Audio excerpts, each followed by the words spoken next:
No podemos dejar que nos arrollen, ¿no? Y además, al final eso nos da energía, ¿no? La batalla, ¿no? Los que hemos olido la pólvora. Somos una nación milenaria y no podemos permitir que nos vayan deshojando de esta manera. ¿Puedes hablarnos de la multipolaridad? Nuestras regulaciones y sobre todo esta agenda globalista nos está limitando muchísimo. No tenemos tecnológicas, aquí lo que tenemos son, bueno, pues... varitapas.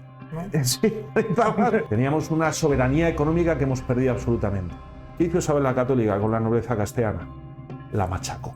Ningún gobierno ha hecho frente a la SICA.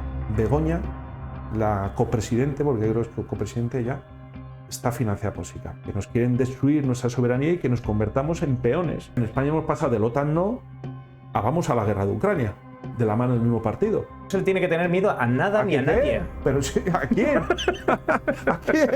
¿A quién vamos a tener miedo? Nada, no hay que tener miedo a nada. Nadie. Cualquier gesto de virilidad, de patriotismo, es aniquilado. Mejores amigos son los de la región, por supuesto. ¿Crees en una iberofonía? España tiene la bomba atómica, ¿y dónde? Decían Estados Unidos. En Ocaña. Digo, pero vamos a ver, si en Ocaña no hay más que cabras. Esto va a acabar muy mal. Hay que reconocer que los franceses constantemente nos han hecho la puñeta. Pero en aquella época las devolvíamos y de qué manera. Esta es nuestra memoria histórica. Está contando la memoria democrática, la memoria de los payasos. ¿Sabes? La memoria histórica de España son... Gibraltar español. Gibraltar español siempre.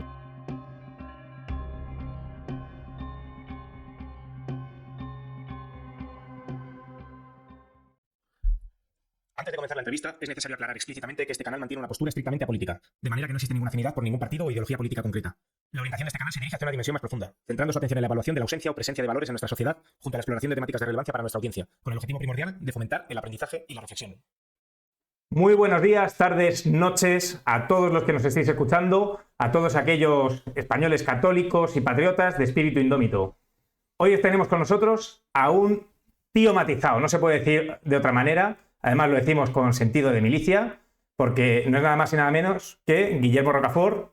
Bienvenido, Guillermo. Muchísimas gracias, querido amigo, por invitarme a tu canal y y estar en contacto con tus seguidores. Totalmente, muchísimas gracias a ti por lo que estás haciendo. Bienvenido y bien hallado, porque es un honor tenerte aquí con nosotros, Guillermo. El honor es mío. Ahora le vais a ver, ahora se va a presentar él mejor que yo, porque os puedo decir que es una persona maravillosa, tanto como persona y como profesional, porque además es una persona que sabe de todo, es una persona muy polifacética, tiene un perfil académico excelente y es una persona muy interesante, como ya sabéis que digo siempre en todos nuestros vídeos.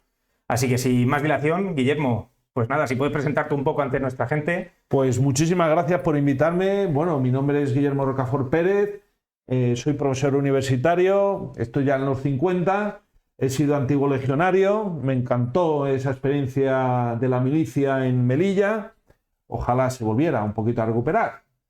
Y bueno, y en el ámbito académico, pues he estudiado muchos años, Derecho, Economía, empresariales, he tenido mucha experiencia profesional en el mundo privado y ahora estoy de profesor académico, me declaro católico, practicante y estoy casado, felizmente casado, una familia y pues me dedico un poco a la difusión de los valores patrióticos en mis libros. Ahora estoy más bien en follones en Twitter.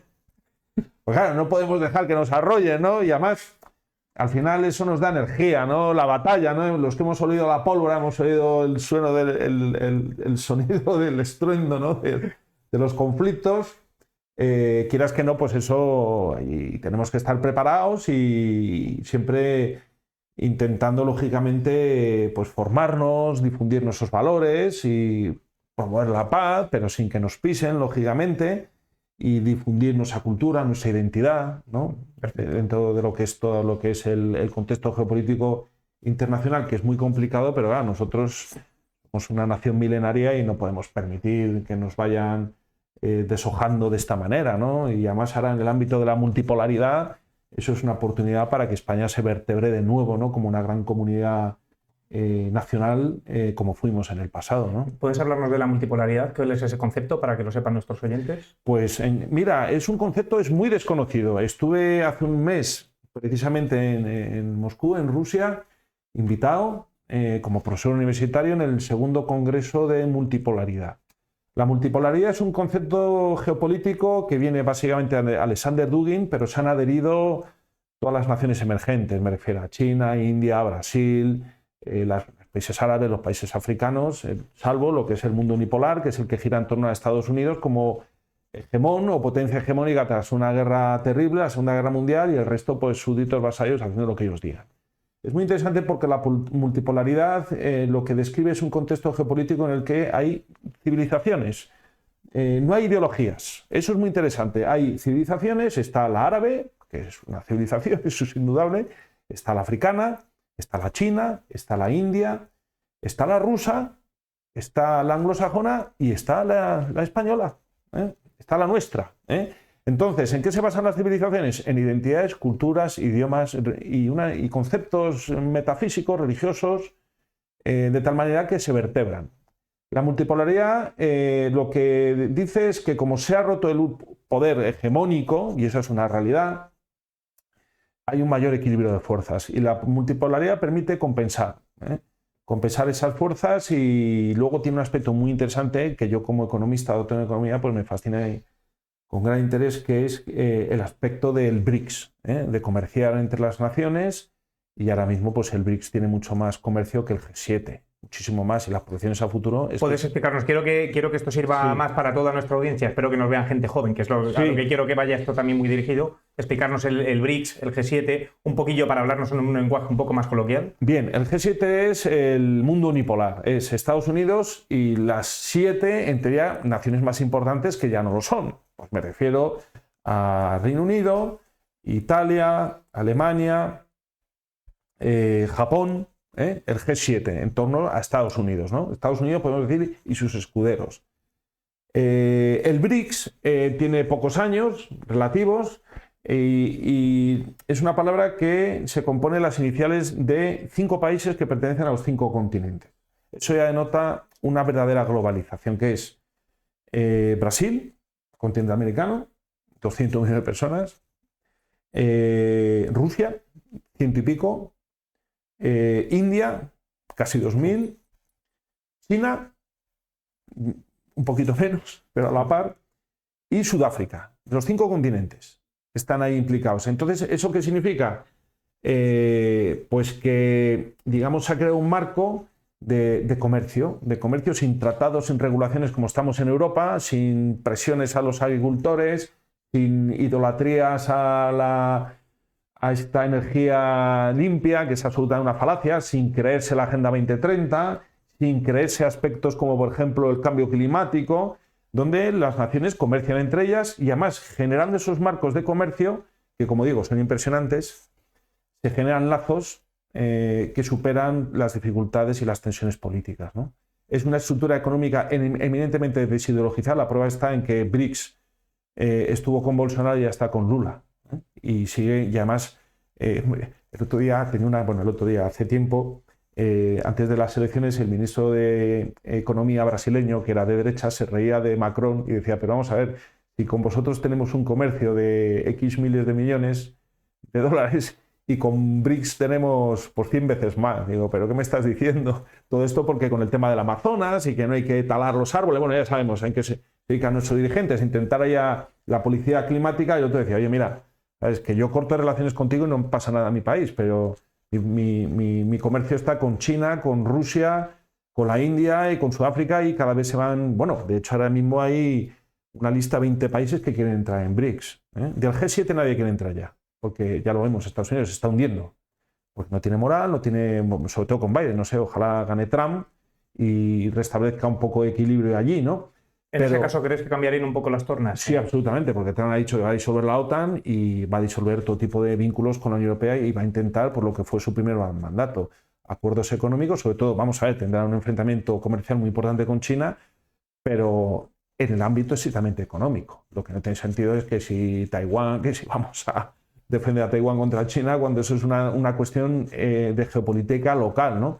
Entonces, por ejemplo, países que quieren entrar en BRICS, pues Arabia Saudí, Egipto, la mayoría de los países africanos, también otros países americanos. Es un proyecto muy interesante. Yo veo a España más en la multipolaridad, viendo el fracaso de la Unión Europea, porque está haciendo aguas, el euro es un desastre y nosotros crecemos al 1 al 2%, China crece al 6%, la India crece al 10%, nosotros estamos quedando atrás porque nuestras normas, nuestras regulaciones y sobre todo esta agenda globalista nos está limitando muchísimo.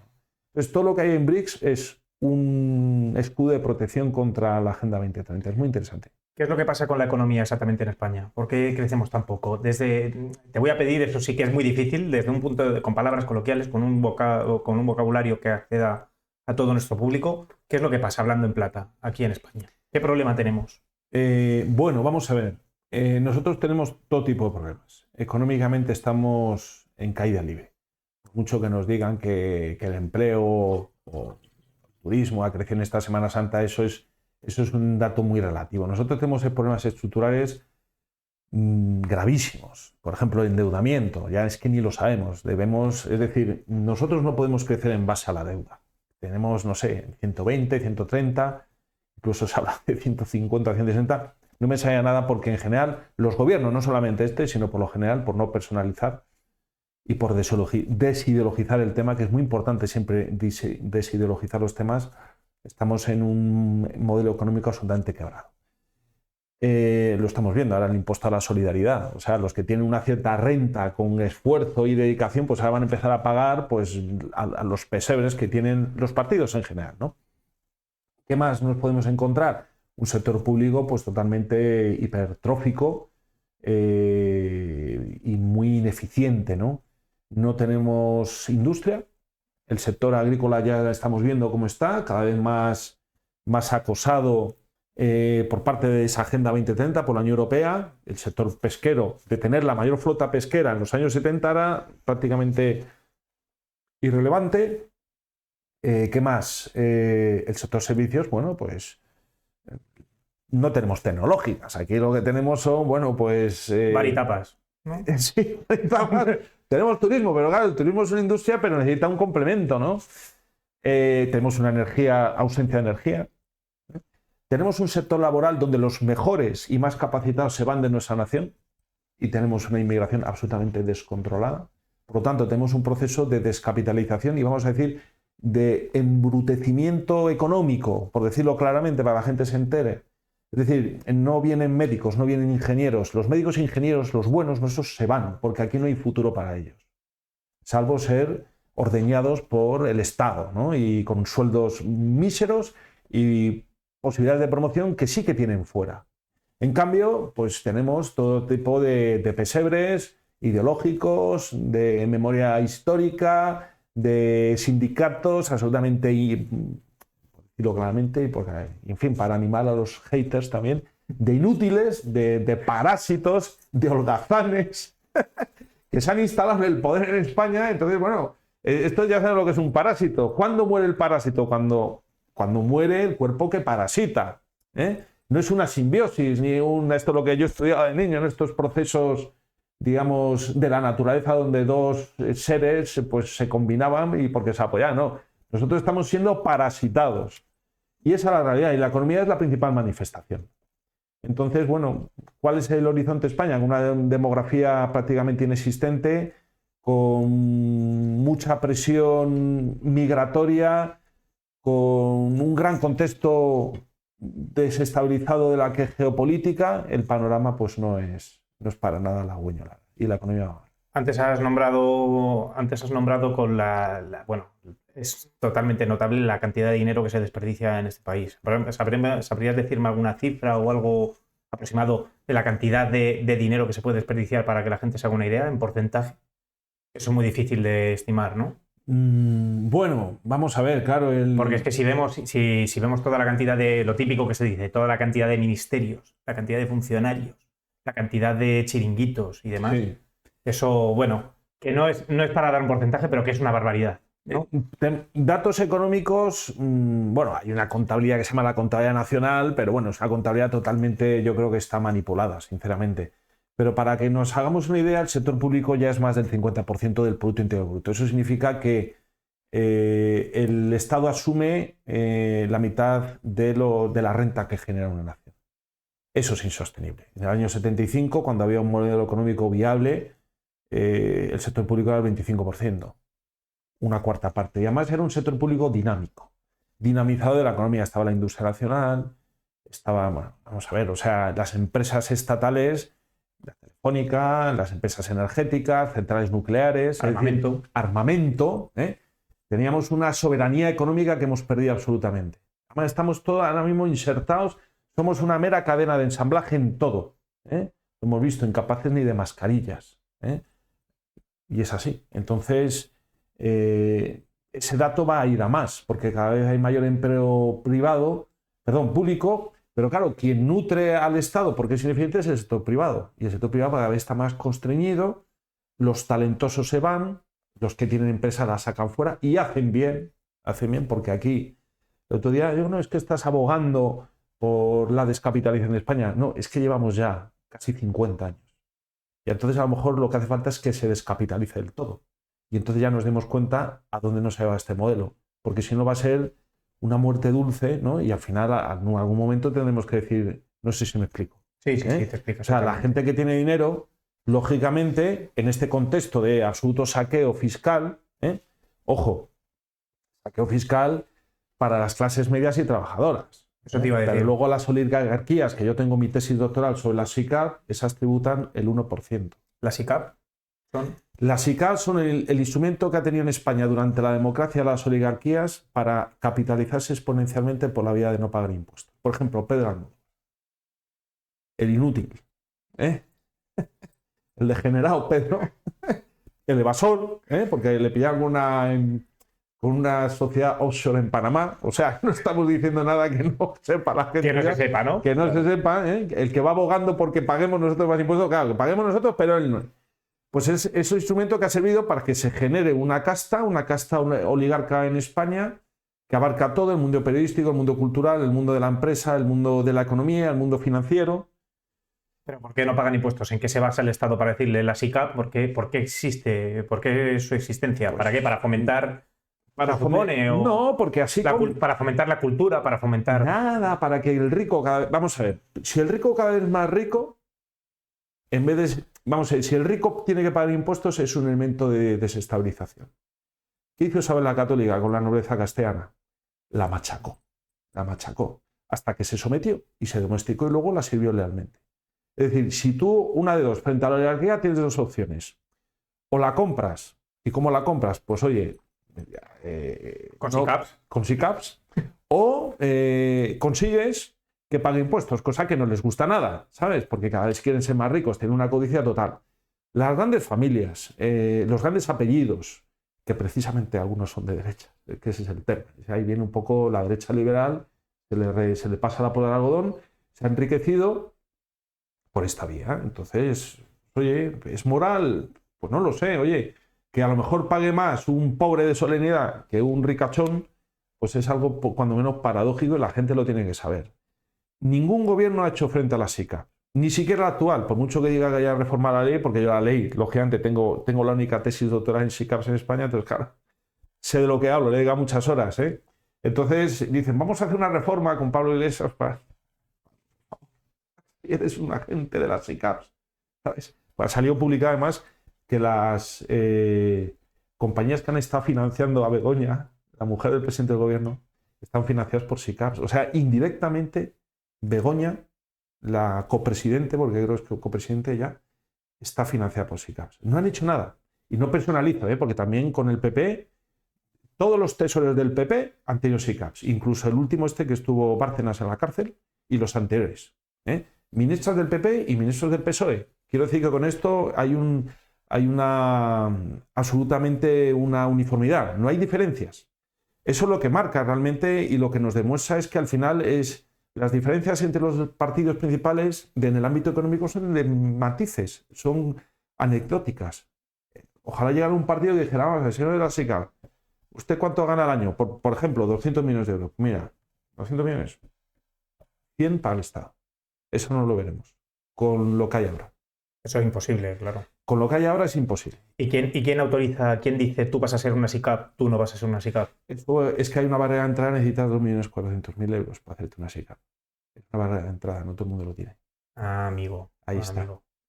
¿Existe algo con lo que hablas tú también entre las SICAVs y los fondos buitre? Absolutamente, absolutamente. ¿Puedes explicarnos? Vamos a hablar de los fondos buitre un poco, si te parece. Bueno, hemos estado hablando antes de la economía, un poco de qué es lo que pasa en España y demás, Pero vamos a saltar entonces a este tema. ¿Qué son los fondos buitre y cómo se aprovechan estos fondos buitre? Sobre todo si son buenos o son malos, dicho así mal y pronto. Los fondos buitre son fondos de inversión que invierten en negocios especulativos. Es decir, van buscando la usura. La usura es pues, una tasa de rentabilidades, pues imaginaros, vamos, de varios dígitos.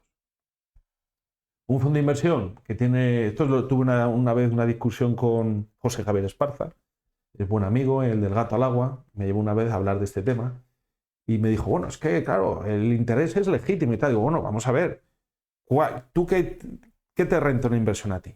¿Un 5, un 10% como máximo? A mí eso me parece legítimo. Y más en los tiempos que corren me parece un poco excesivo, ¿no? Pero cuando ya estamos con tasas de rentabilidad de más del 20%, 25%, es decir, que ellos invierten o del 100 o del 1000%, es que esa inversión es especulativa. Es decir, un fondo buitre, ¿a qué se han dedicado en los últimos años? Se han dedicado a comprar créditos tóxicos, es decir, créditos impagados por familias españolas, con el objeto de quedarse con el activo, que es la vivienda. Es decir, va asociada su entrada a comprar una deuda que no se va a poder pagar, pero quieren la vivienda. Quieren la vivienda. ¿Y eso qué supone? Supone desahucio, supone una descomposición social, una quiebra familiar. He hablado con personas que han sufrido desahucios y están marcadas, y los niños ni te digo. Pero a la derecha liberal eso le da igual. Lo importante, como decía el antiguo presidente de la Comunidad de Madrid, lo importante es el equilibrio presupuestario. Eso es lo que nos dice la derecha liberal. El equilibrio presupuestario. Lleguemos al equilibrio presupuestario y es el nirvana. Da igual que haya tiros por las calles, da igual que están los fondos buitre. Para la derecha siempre es cuadrar las cifras. Pero no todo es cuadrar las cifras. Y a los fondos buitre no se debería permitirles. Por ejemplo, en BRICS no pueden entrar los fondos buitre. Una de las cosas por las que me gusta la multipolaridad. En Rusia lo tienen prohibida, en China lo tienen prohibido. ¿Por qué? Porque son fondos que socavan la sociedad. Es decir, si al menos ganaran dinero, pero no que generan perjuicio social, pues oye, como el que explota una mina y se lo lleva todo, me da igual. Llévatelo, pero es que estás dejando a muchas personas por el camino. Claro, ¿existe alguna ocasión en la que los fondos buitre financien porque no existe otra entidad que vaya a financiar a un grupo de personas? En ese caso sería algo más... Te explico. Hay gente que tiene una deuda tan grande que nadie se la va a cubrir esa deuda. Entonces ahí estarán los fondos buitre como buenos buitres. ¿Podría ser algo positivo eso? No, vamos a ver. Porque dicen, a lo mejor esta deuda no hay quien la coja. Puede ser el caso de Ucrania, que leí, ¿no? Bueno, en Ucrania es una manifestación del hundimiento de la nación, aparte de que el PIB se ha reducido más del 50% y han muerto, se habla ya de 300.000 jóvenes, que la cifra oficial no la dan. Sí la dieron, 50.000 creo, ya, ¿no? Decían. En fin, yo el otro día vi unas imágenes de unos chicos que eran niños y me quedé verdaderamente desolado. El fondo buitre BlackRock, que es el principal fondo buitre, que también está en España, ya se ha quedado con el gobierno. Se ha quedado con el gobierno. Es que claro, el BlackRock que tanto hablamos, oímos hablar de ello, exactamente qué es BlackRock. Es la megacorporación, es el gran fondo buitre, hay otros, pero este es como la abeja reina, la buitresa reina, ¿no? Entonces es la que va marcando tendencia. En España, BlackRock, Blackstone, van todas alineadas, pues tienen la mayoría de los medios de comunicación. Eso no lo sabía yo. Sí. Tienen la mayoría de los medios de comunicación, los tienen que comprar, por ejemplo, el grupo Prisa, el grupo de la Ganasera, donde está mi amigo Keke. Luego hablamos. Vamos a hacer un pequeño paréntesis. ¿Qué pasa con...? No sé. Héctor de Miguel, el cenutrio de la cadena SER, la toma conmigo. No sé qué dice, que si voy a ver al Atleti, que si tiene información de las cloacas. Entonces, lo que él no sabe, porque es un lerdo, es que trabaja por una compañía que pertenece a un fondo buitre. Y él es un lacayo, un peón, es un cenutrio, es un elemento cicutrín, es un inútil. Y sus oyentes no los voy a calificar. Lo único que les puedo recomendar es que se vayan de ese canal de porquería y se vengan al canal de mi amigo. Porque aquí van a aprender lo que es BRICS, multipolaridad, fondos buitre y tantas otras cosas. Efectivamente. Ahí estamos. Gracias, Guillermo, eres un grande. Nos vamos a traer a millones. Nos vamos a sacar de ahí, de ese pozo. Vais a aprender. Pozo de corrupción moral. Oye, ¿qué? ¿Has pagado ya los 50.000 o 60.000? Porque ten en cuenta que luego vienen los intereses de demora, Y los apremios, digo, a poquina por haber insultado, ¿qué? a Alfonso Rojo, 42.000, ¿no? Creo que es, ¿no? Sí, porque estuvo ahí insultando bastantes. No sé por qué se llegan a esas cosas. No sé, yo no lo entiendo. O sea, lo importante es la educación y la cordialidad, pero hay un tipo de periodistas, de periodismo en España, fomentado por este tipo de fondos buitre, que lo que quieren es generar polaridad, ¿no? Y generar insultos y peleas en fin, y enfrentar a la gente, ¿no? Eso ya está superado, ¿no? Este tipo de periodismo en otros países está felizmente prohibido, porque no genera, digamos, bienestar social, al contrario, genera odio, rencor, insultos y malestar, ¿no? Y haters, muchos haters. Ya.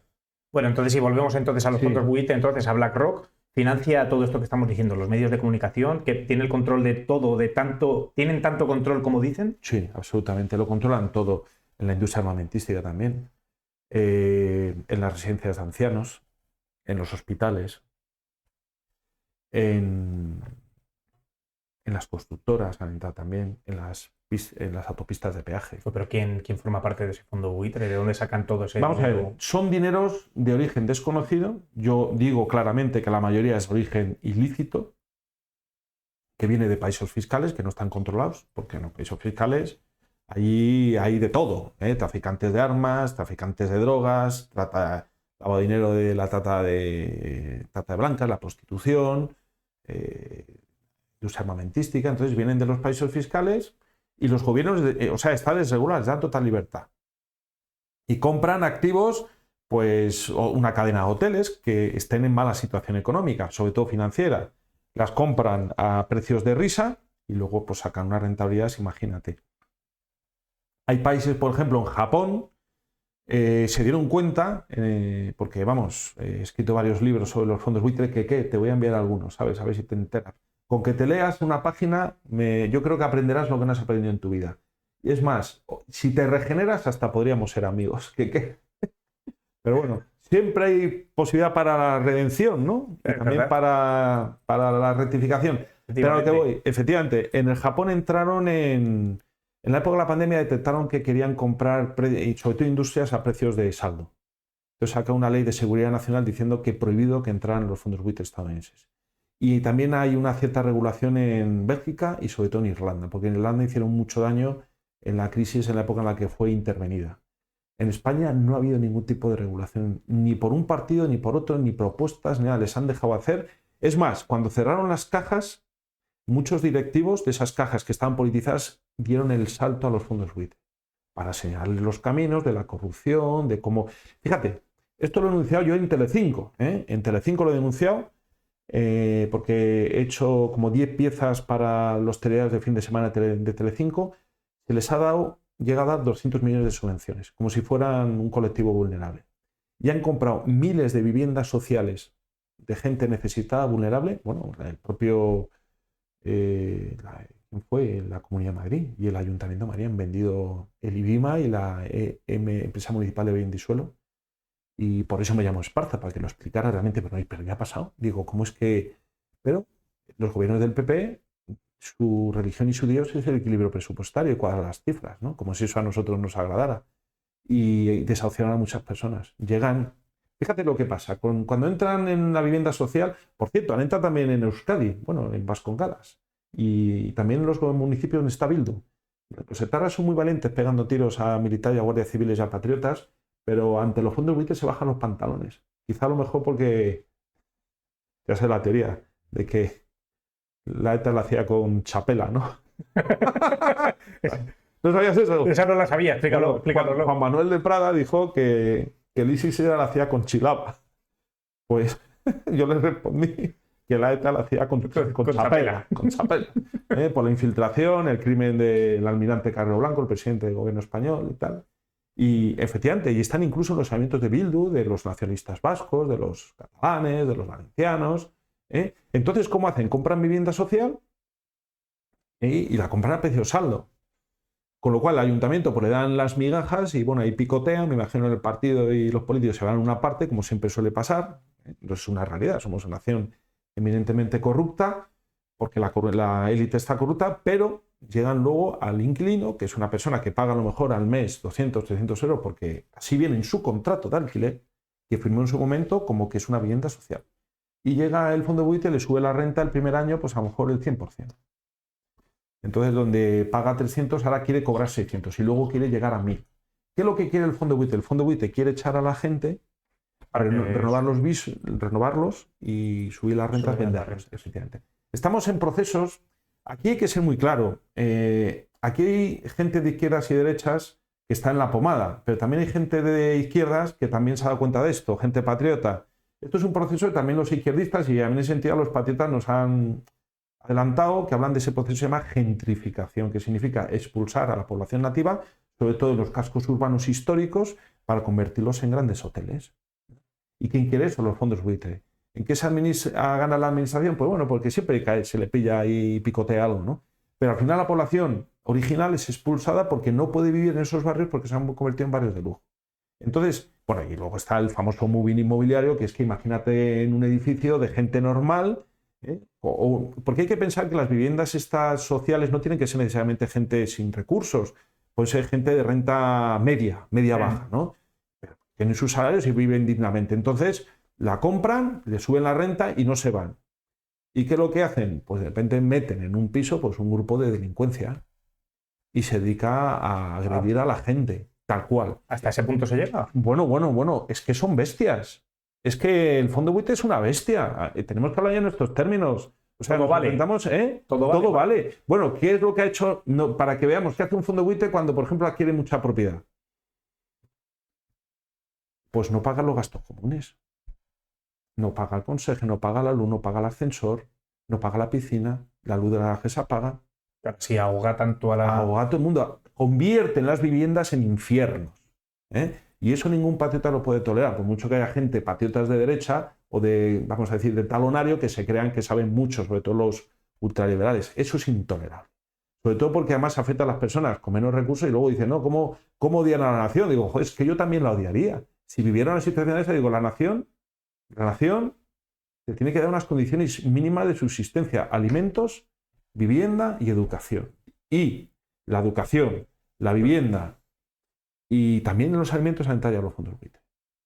Ojo ya, y esto explica, dicen, ¿por qué suben tanto los precios? Digo, y lo están diciendo los agricultores. El otro día salió un agricultor y decía, yo no quiero que la botella de aceite de oliva esté 12 euros porque la gente va a dejar de consumir. Y claro, que voy a perder el mercado. Yo creo que esté el precio justo. ¿Cuál es el precio justo? Dice, pues un precio que no sean 12 euros. ¿Por qué ha llegado a 12 euros? Porque hay elementos de distorsión. Si una nación es fuerte e impide estos momentos especulativos, de raíz, da un hachazo y dice, oye, soberanía y dignidad. Esa es la multipolaridad. Decir, oye, entonces por eso están tan rabiosos. Recuperar la soberanía nacional. Exacto, por eso están tan rabiosos en Ucrania y nos quieren empujar a un conflicto. Porque se han dado cuenta que la gente está despertando. Digo, oye, no, mira, yo quiero soberanía. La soberanía pasa porque no es mi guerra.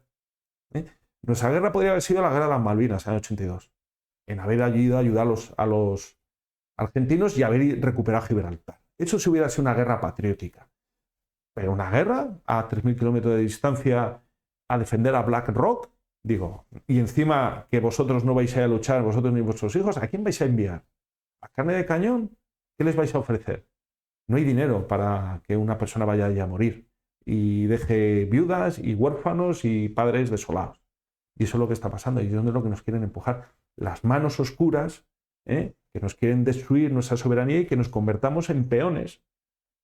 Parece que esto que estoy ahora explicando, y gracias por permitirme decirlo en tu canal, es algo absolutamente desideologizado, porque esto es una cosa que lo ve gente de izquierdas y gente de derechas. Gente de izquierdas, o sea, en España hemos pasado del OTAN no a vamos a la guerra de Ucrania, de la mano del mismo partido, ¿o no?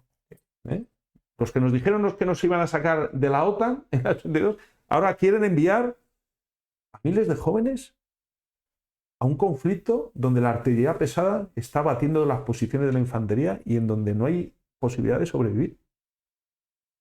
Lo vemos. Entonces, ¿qué interés tiene? Se ha roto la cadena de producción en Ucrania. Ucrania ahora mismo las tierras están contaminadas de uranio empobrecido. Entonces, fíjate cómo será la multipolaridad y el caso de BRICS. No ha habido unas naciones más enfrentadas en los últimos 100 años que China y la Unión Soviética, aunque eran comunistas, eran problemas territoriales, y 30, por ejemplo, la India y China también. ¿Qué hace BRICS? Es muy sencillo, es la fórmula de toda la época. De toda época la que ha funcionado. Comerciemos. Busquemos espacios que llaman de desarrollo compartido.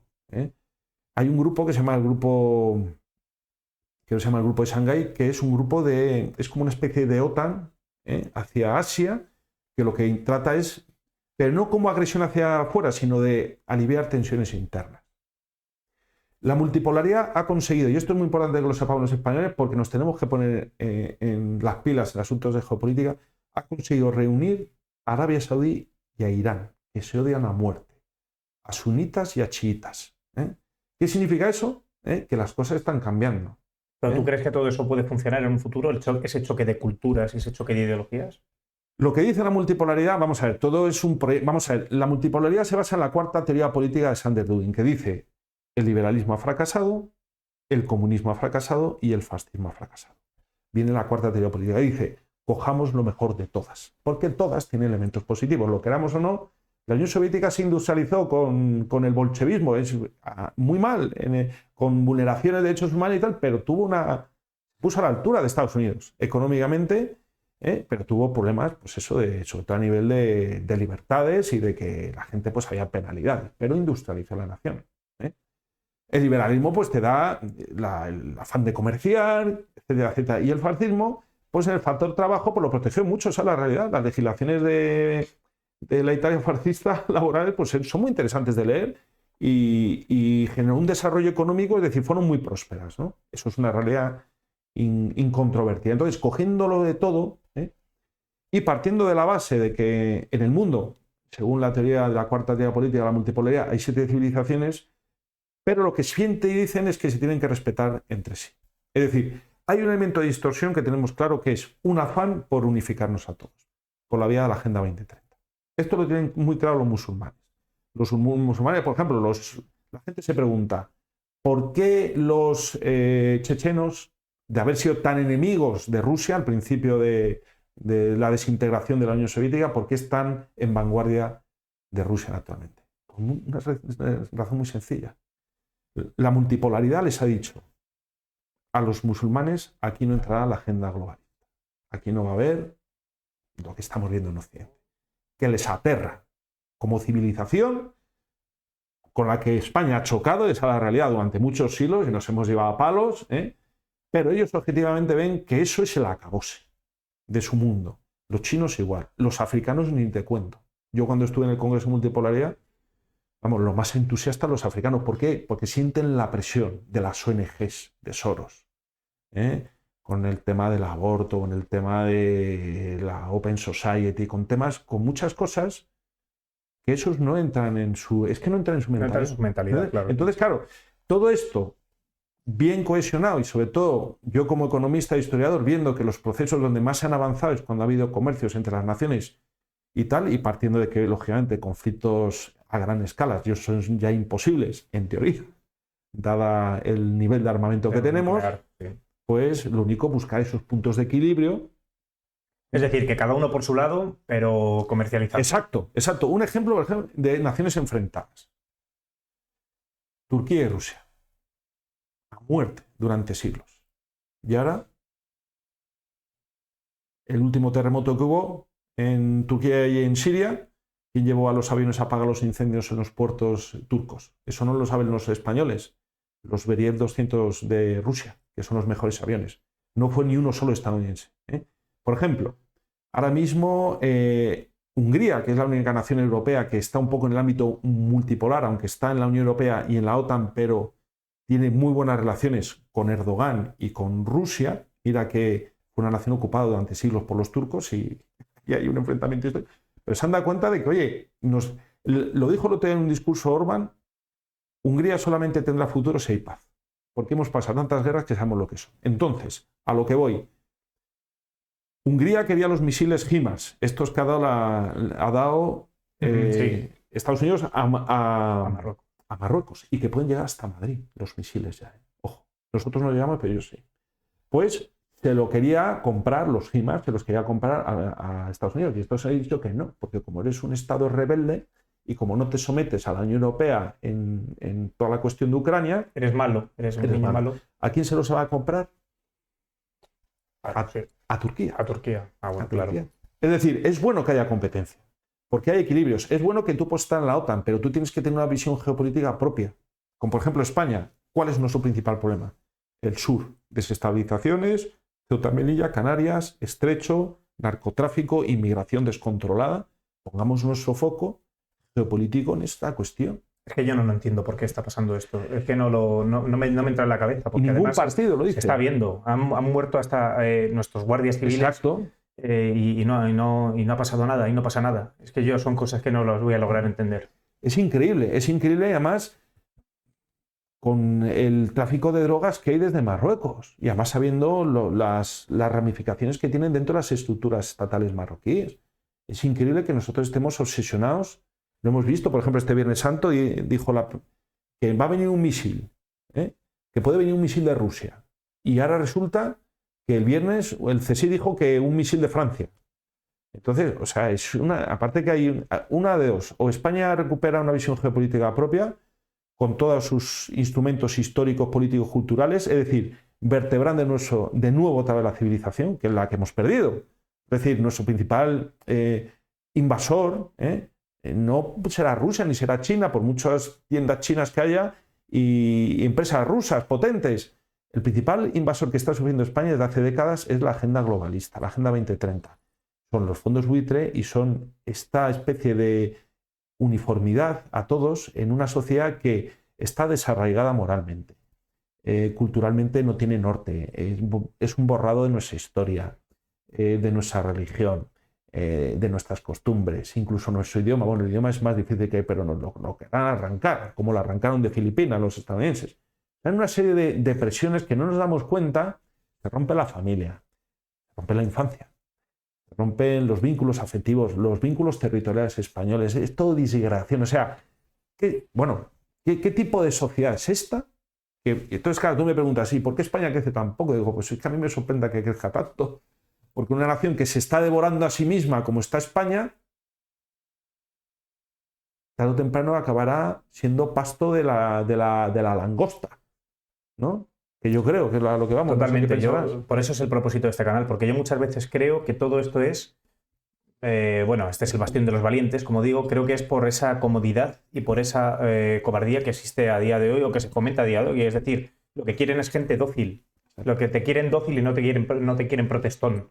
Es decir, te quieren que a todos iguana, que tú hagas esto ya solo en el trabajo y se extrapola a nivel político, a nivel social y demás. Tú tienes que aceptar esta Agenda 2030 y si eres malo te van a matar. No te van a matar, sino que te van a matar ideológicamente o socialmente, que es casi peor que que te quiten la vida. Porque estamos si te quitan la vida, efectivamente, te señalan, pero la gente, lo que quiero animar aquí es que la gente despierte y la gente lo que tiene que hacer es despertar y dejar de tener miedo. Exacto, ¿miedo a quién? Es que el miedo no se le tiene que tener miedo a nada ni a nadie. Pero ¿a quién? ¿A quién? ¿A quién vamos a tener miedo? Nada, no hay que tener miedo a nada. Nadie. A nada ni a nadie. Somos españoles, hemos vivido una nación que durante siglos ha estado... A mí me fascina, digamos, las naciones belicosas, no belicosas, por ejemplo, Estados Unidos como nación me parece admirable que década tras década vaya teniendo guerras, aunque me parece que muchas son guerras injustas, pero fuera de su territorio y su juventud, ojo, que cada vez está más enfadado, sobre todo los conservadores. Sí. Está más enfadado, sobre todo la asociación de conservadores ha dicho se han llevado una gran decepción. No queremos más guerras, ¿sabes? Porque no son guerras que respondan a nuestros intereses, son guerras industria armamentística y hay un... Pero... Hablábamos, perdona que te corte, hablábamos con Javier Arnaiz, que es el presidente de la Asociación Nacional del Arma, que tiene muchos vínculos con Estados Unidos, con la Asociación Nacional del Rifle y con muchos veteranos, por lo tanto. Y me contaba eso, que los veteranos de Estados Unidos, los veteranos de guerra, están todos, lo que era antes, que antes era un completo honor, siguen teniendo ese completo honor de haber pertenecido al ejército americano, pero actualmente la sociedad está, como tú dices, totalmente ya en desacuerdo con todos los conflictos que está llevando a cabo Estados Unidos, porque se han visto ellos todo lo que han pasado, todo lo que han entregado por su país y han visto que ya no son correspondidos. Entonces ha llegado ya esa generación que participa en todas las guerras y ya se han visto todos los de Afganistán, todos los de Irak. Han visto ¿para qué ha servido todo eso? Y ahora han visto que no ha servido para nada y está todo el mundo enfadadísimo. Claro, y además sobre todo quien más puede abogar hoy en día por la paz en este contexto belicista son los propios militares. Yo por mi experiencia legionaria y por una experiencia dura y sé lo que es todo esto y digo, bueno, ¿sabes? Eso es uno de las malas consecuencias, o sea, los malos efectos que tiene haber quitado el servicio militar en España. Porque si lo hubiera, la gente sabría lo que es un tiro, lo que es y lo duro que es la vida militar, ¿no? Entonces, ahora como se nos han borrado todas esas experiencias y la juventud carece de ellas, se les ofrece la guerra como un videojuego. Sí, no son conscientes. Sí, no son conscientes. Y se les dice, no, el gobierno de aquí o de allí, no, si no va a haber más tropas. Lo que va a haber es más armamento. Digo, pero bueno, el armamento lo tiene que manejar un soldado, un oficial, un suboficial. ¿Esto cómo funciona? No, porque tampoco quieren más ejército. No sé si me explico. No quieren más unidades. Quieren un armamento para un hecho puntual que hay. Pero, ojo, cuidado porque la guerra es la guerra y la guerra desata muchas pasiones y sabemos cómo empieza, pero no cómo se acaba. Ya tenemos que vernos si vamos al ejemplo de Ucrania. Bueno, la gente no es consciente de que allí se ha militarizado a todo el mundo. Bueno. Eso ahí la gente no es consciente, o no sé si será consciente o no, o lo desconoce de que ahí al abogado, al obrero, al que sea le han dicho toma tu fusil al frente. Exacto. Así que eso no es ningún juego. Quieras o no. Quieras o no, eso es lo que te toca. Eso es lo que te toca. Eso explica que muchos hayan ido al oeste y al este también se han ido muchos millones de personas, porque no quieren. Porque además es que muchos no ven la necesidad de esa guerra. Es que es una guerra forzada. Y es una guerra verdaderamente nociva para Europa. Porque a nosotros nos ha perjudicado mucho. Yo me acuerdo que estuve al mes de iniciar el conflicto, me invitó Iker Jiménez a Horizonte y ahí expliqué, con el tema de las sanciones económicas, que eso se iban a volver en contra de la Unión Europea. Y el tiempo me ha dado la razón. Y yo siempre que tengo ocasión, tengo los vídeos y los subo y la gente dice, es verdad, tiene usted razón. ¿Por qué? Porque es muy sencillo. O sea, cualquiera... ¿qué nos suministraba Rusia? Gas. Ahora el gas nos lo sigue suministrando Rusia o el petróleo, pero pasa por otros canales que aportan su valor y luego meten su cuchara. Entonces nos viene todo mucho más caro. Y Estados Unidos nos lo vende mucho más caro. Entonces, como economista, era una guerra sin sentido. Pero volviendo al tema bélico, realmente la destrucción de Ucrania a mí me apena muchísimo, porque mucha gente de esa no tenía que haber muerto. Tenemos que llegar a ese extremo tal. O sea, y además hay otra cosa muy interesante. Como hables de esto, bueno. Como te salgas de la versión inicial, lo que te digo, señalamientos, fulanito, que va al Atleti, al palco, que no sé qué, digo, pero bueno, por favor. Claro, eres señalado, pero eso sí, pero eres un valiente. Bueno, sí. Pues como tú, claro, eso es, y como los que nos oyen, claro, y al final lo que hay que hacer es una labor, pues como la que estás haciendo con tu canal, de apostolado, de difusión, de convencimiento, y además una labor pedagógica y también de grandeza, porque nos vamos a encontrar con gente que nos va a insultar, porque vienen de malas dinámicas, inercia. Lo que hay que hacer es convencer y la gente al final se convence. Al final se convence. Porque siempre, es decir, salvo el fanático, ¿sabes? Pero una persona que tiene principios, al final dice, joder, pero si es que este hombre lo que dice y al final incitas el afán de investigar. Claro, la reflexión, eso es lo que se trata de hacerlo en este canal. Otra cosa que te iba a decir, ¿sabes cuál es otro problema que creo yo? No solo la cobardía, sino también la comodidad de la gente que se ha subido a eso, que se ríe mucha gente, porque insisto mucho, a la rueda de la comodidad. Lo que tú me estás diciendo, prefiero el vivir bien antes que sacrificarme. Quiero una vida sencilla, no quiero que me señalen, me da igual lo que pasa, prefiero que la gente pase carros y carretas. Exacto. Pero yo lo que voy a mirar por mí mismo. Y así estamos llegando también, que la sociedad ya no somos una piña, ya cada uno va a lo suyo. La nación, el pueblo se ha fragmentado por el individualismo, que es lo que nos ha inoculado este liberalismo. Efectivamente, ese individualismo nos falta solidaridad humana. Efectivamente. Que en el BRICS, pues, más o menos se ve que hay cierta cohesión, ¿no? Lo tienen, y más espíritu crítico, aunque, ojo, tampoco hay que negar que algunos regímenes son totalitarios. No voy a decir autoritarios o totalitarios, pero tienen elementos, lógicamente, de mucha presión del Estado.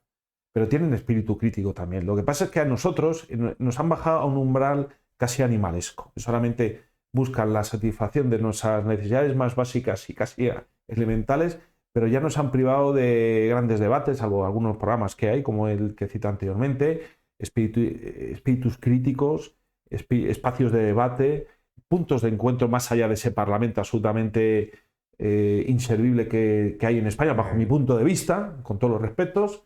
Y eso explica que mucha gente se está yendo a canales como tu magnífico canal y otros canales porque se están abriendo espacios y porque la gente ya está cansada de consumir bazofia. Y la bazofia te entretiene durante un ratito, unos años, pero no sé, o sea, el alma de la persona necesita más cosas. Y necesita banderas, y necesita ilusiones, y necesita líderes, y necesita soflamas, que ya ni siquiera existen. Cualquier gesto de virilidad, de patriotismo, es aniquilado. Quieren enviar a nuestros jóvenes a luchar por Ucrania y según la última encuesta del CIS, creo que ni el 20% de españoles estaban dispuestos a defender ni su propia patria. ¿Van a ir a defender Ucrania? ¿Sabes lo que dicen desde Rusia? Dicen que están llevando a los europeos como cerdos hacia el abismo, hacia el precipicio, como en la famosa parábola. Bueno, no la parábola, ese evangelio. ¿Sabes? Como cerdos, eso es lo que nos dicen desde allí, al abismo. Yo creo que parte de razón tiene. Pues sí, totalmente.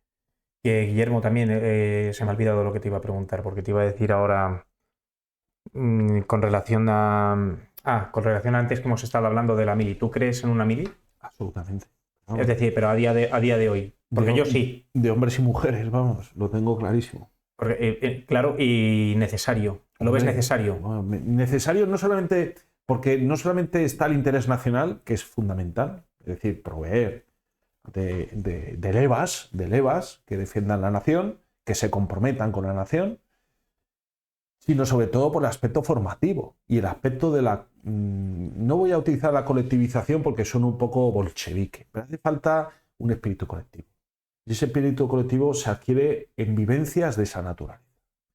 Es decir, tenemos la familia, que es el núcleo básico, tenemos las relaciones vecinales, que desgraciadamente pues, que prácticamente ya se han perdido, no era como antes, ¿sabes? Que era toda una especie de una comuna. Luego tenemos las relaciones de los colegios, universidades, las relaciones profesionales, pero sobre todo en esa fase inicial de la formación del joven, una vez que tiene sus estudios y una preparación y ya es mayor de edad. Claro, con 18 años ya somos mayores de edad, ¿no? Es lo que dice la Constitución. Entonces se supone que ya somos perfectos y puros. La realidad es que luego la gente, aunque tenga como que todavía no es mayor de edad, que todavía es menor, le van a incapacitar a que. Bueno, a lo que voy. En el aspecto militar, es muy... Además es que la gente se cree, no, el militarismo, el contacto con las armas. Bueno, hay una película muy bonita que se llama Hasta el último hombre, esta de Mel Gibson, que demuestra hasta qué punto uno puede ser solidario con tu nación sin empuñar un arma. Simplemente, pues si tú quieres ser enfermero, si quieres ser sanitario, o si quieres ser cocinero, o si quieres ser simplemente conductor, tienes tu espacio. Si tú quieres ser fusilero, si quieres ser artillero, si quieres ser de la caballería, o piloto, o zapador. O sea, realmente el ejército es tan plural y tan democrático, ¿no? Y sobre todo, pues eso, experiencias al aire libre, marchas, campamentos, no sé, desfilar. Es que todo es en sí es una lección de vida. Es una lección de vida. Tendría que volver, estoy totalmente de acuerdo y yo espero que vuelva. ¿Cómo viviste tu etapa en la Legión? Muy bien, fantástico. ¿El compañerismo también te gustó? Mis mejores amigos son los que, mira que tengo amigos del colegio y de la universidad, los sigo manteniendo, pero mis mejores amigos son los de la Legión, por supuesto. Cuando sufres, sí. Ahí es donde se hace la piña. Esos momentos que se superan, como todos, pero tienes recuerdos que no olvidas nunca. No los olvidas nunca. Y sobre todo un cuerpo tan peculiar como la Legión, pero bueno, también hay otros cuerpos, la Infantería Española, está también la Brigada Paracaidista, pero claro, lo de la Legión es especial. Sí, hay que reconocerlo. Totalmente. Sí. Guillermo, voy a hacer un poco de retrospección, que antes hemos estado hablando del BRICS y del G7. ¿Crees en una iberofonía, como dice gente como Santiago Armesilla? Absolutamente. De hecho, cuando fui invitado al Congreso de la Multipolaridad, mi ponencia fue sobre esa. La necesidad de vertebrar todas las naciones hispanas, ibéricas, ¿no? Incluso con Portugal, incluso con Italia y con parte de Francia, si quieren. Y vertebrar un mundo... Luego el término es lo de menos, porque al final nos enfrentamos... Yo a veces ahora utilizo el término latino porque empatizo más con personas que se sienten cómodos con él. Yo digo hispanos latinos, e íberos, y romanos. O sea, podíamos... y entonces, precisamente mi conferencia fue en ese sentido, ¿no? Y despertó el aplauso de muchos, digamos, hispanos e incluso también africanos y asiáticos, ¿no? Porque quizá es lo más necesario para nosotros, porque todos los mundos más o menos están, vamos, aunque nosotros creamos que no, el mundo, la iberofonía, como dice Armesilla, ¿no? Y luego también Patricio Lons y Marcelo Gullo, está vertebrada, pero de una forma fragmentada políticamente. Pero mientras haya comunidad lingüística, yo estoy en México, y vamos a ver, es como si fuera Parla, ¿sabes? O sea, así lo digo. O sea, es de repente encontrarte, hay un océano de por medio y un charco lo salta y digo, oye, ¿qué pasa aquí? Pues mira, me quiero... O sea, es verdaderamente más fascinante, ¿no? Poder hablar con el mismo idioma. Entonces, hay países que se han conseguido vertebrar, pero han tenido procesos de desmembración. Se me ocurre, por ejemplo, pues China. China tuvo un proceso, pues, que cohesionarla pues, llevó mucho tiempo, Rusia también. El mundo inglés o angloamericano es especial, está muy cohesionado, Australia, Nueva Zelanda, Canadá, Reino Unido y Estados Unidos. El mundo africano es un mundo muy que va a emerger. Dicen que es el continente del tercer milenio. Ahora mismo el centro económico está en Asia, China y la India, pero ya está virando hacia África y por eso están los rusos, los chinos y los indios ahí, porque quieren participar de ese mundo futuro, ¿no? Para nosotros, lógicamente, es muy difícil, no nos podemos plantear volver atrás. O sea, el que quiera dar... Que piense en un imperio. Que piense en un imperio de los Habsburgo con los virreinatos. Vamos a ver, eso está para los estudiosos y, bueno, pues porque nos gusta, ¿sabes? Nos gusta. ¿Quién no lo añora? Claro. Claro, es una referencia. Es una referencia donde nosotros pues seamos la principal potencia, y donde pues civilizamos un... Pero, bueno... Pero no lo ves factible tú eso, ¿no? Por supuesto, bueno, que sí. De hecho, hay corrientes en todos los países. Mira, pues esto se ve ahora mismo, por ejemplo, sobre todo nosotros lo que tenemos que buscar es puntos de encuentro. Las ideologías las tenemos que apartar, tenemos que ir a elementos prácticos. Eso es como el BRICS. Vamos a comerciar. Señores, ¿usted qué tiene? Yo tengo esto. No, es que usted es un fascista. No, es que usted es un comunista. Es que usted es un... A mí como alguna vez dice, que yo soy un reaccionario. Pues no sé. Pero bueno, dice, pero es un reaccionario, pero tiene cosas buenas. O sea, es un multipolar, ¿no? Entonces vamos a coger un estilo y a partir de ahí, por ejemplo, en el tema de las Malvinas, ahora mismo que se ha celebrado hace poco el 42 aniversario de esa tremenda gesta, da esa tremenda gesta donde David se enfrenta a Goliat, y donde a puntito estuvo, pues, por ejemplo, peruanos, bolivianos, venezolanos, estuvieron por esa labor, ¿no? Encontrar, pues, la cuestión de Gibraltar, que vamos a decir, al fin y al cabo nos afecta a nosotros, ¿no? La cuestión del Esequibo venezolano, es decir, y sobre todo viendo... Gibraltar español siempre, Y sobre todo viendo esos puntos comunes. ¿En dónde podríamos avanzar? Partiendo del respeto escrupuloso a las soberanías, porque eso ya no hay vuelta atrás. O sea, igual que Roma no volvió, esa España, vamos a decir, no va a volver, ¿no? Lo que sí podemos es vertebrar esos lazos culturales en términos de universidades, fomentando, bueno, en España, en mi universidad, pues hay muchos extranjeros hispanoamericanos y yo estoy encantado. Y aprenden derecho y bien, yendo nosotros allí en los términos de empresa también, pero respetando las soberanías y haciendo colaboraciones tecnológicas. En el aspecto del comercio es fundamental. Nosotros en la Unión Europea no tenemos razón de ser de estar ahí. El euro es una moneda que va a desaparecer tarde o temprano. En la Unión Europea hemos pedido la política comercial. Nosotros ya no negociamos los acuerdos, los negocia Bruselas. Ya está, nos salimos y negociamos, como ha hecho el Reino Unido con el Brexit. Lo primero que hizo fue firmar acuerdos con todas las naciones. Pues nada, con Colombia, pues ¿qué podemos negociar? A ver, ¿qué tenéis vosotros? ¿Qué tenemos nosotros? Y luego, vamos a ver, lo estamos viendo en un mundo donde estos movimientos poblacionales son inevitables por una razón o por otra. Mejor que estén en nuestra nación personas que tengan nuestra cultura. Porque nosotros, estando aquí, dejando al margen las cuestiones de las bandas latinas, que por cierto, pues la Bukele me parece fenomenal lo que ha hecho. Lo que hay que hacer es domesticarlas, pero es una minoría, pero la gente se adapta, trabaja, prospera y nosotros podemos ir allí. ¿O por qué no? Se podría perfectamente. Se podría perfectamente, porque tenemos la misma cultura. Generar una ciudadanía suprahispánica que nos permita pues, que no haya visados, que no haya problemas. ¿Qué más, por ejemplo? Hay tantas cosas en política militar, acuerdos militares. ¿Por qué no? Oye, si por ejemplo a Argentina le toca las narices del Reino Unido, ¿qué será mejor para Argentina? ¿Ir sola o ir en pandilla con 20 detrás de él? Claro. Oye, la cosa cambia. Sí, totalmente. Desarrollando industria armamentística nuestra propia tecnología.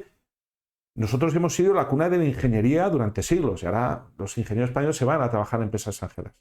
En el aspecto de las ciencias, de la medicina. Hay que poner en valor esos talentos que tiene la cultura hispánica.